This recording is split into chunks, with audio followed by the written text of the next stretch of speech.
Hi, my name's Caleb. I'm working with Jillian and Luke today, and we're going to present our analysis and visualization of georeferenced social media text exploring the relationship between public trust in science and real-life outcomes, our case study of COVID-19 tweets. So for our introduction, our problem that we want to solve, right now the world's under the COVID-19 pandemic, the worldwide health problem. We'd like to see the spatial difference in infection rate influenced by individual behaviors. People share their various online behaviors towards COVID-19 on Twitter, and we'd like to examine those from a spatial perspective. These online behaviors are linked with real-world behaviors, and we would like to understand the spatial nature of online behaviors towards COVID-19 and how they might mitigate the disease spread. So our target users are members of the general public who are interested in understanding how spatial information can be used in a real-world setting. Secondly, we'd like politicians and healthcare policymakers who may use this information to better target their efforts in high infection rate areas.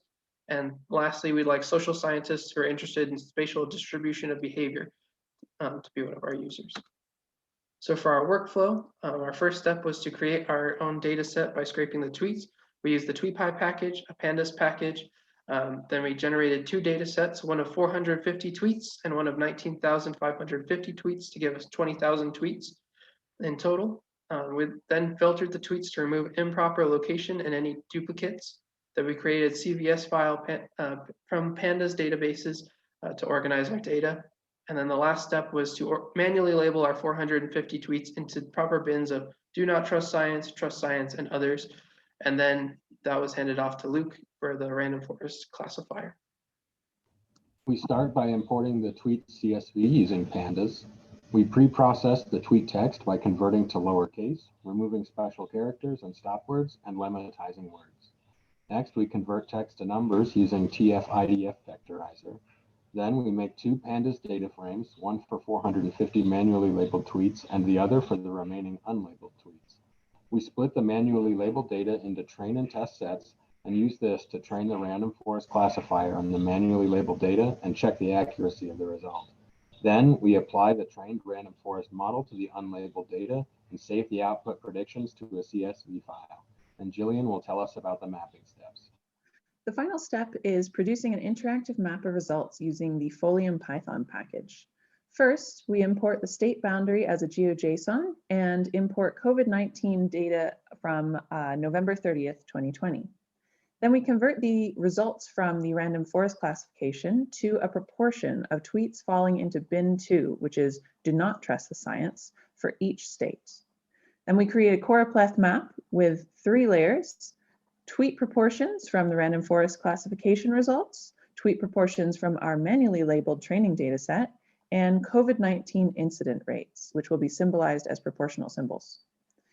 Finally, we make the layers interactive so that each of these can be toggled on and off for a better user experience, and we add hover over details, giving more information about COVID-19 rates for each state.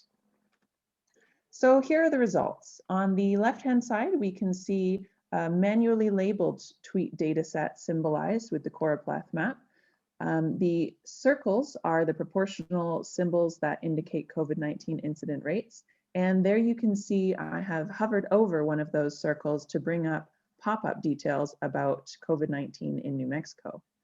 On the bottom right are the results from the random forest classified tweet data set. And we can see that there is some correlation, especially up there in North Dakota, between COVID-19 incident rates and proportions of tweets that do not support the science.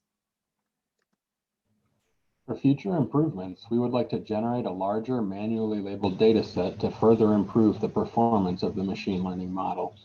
We would also like to expand evaluation metrics to include precision and recall evaluators.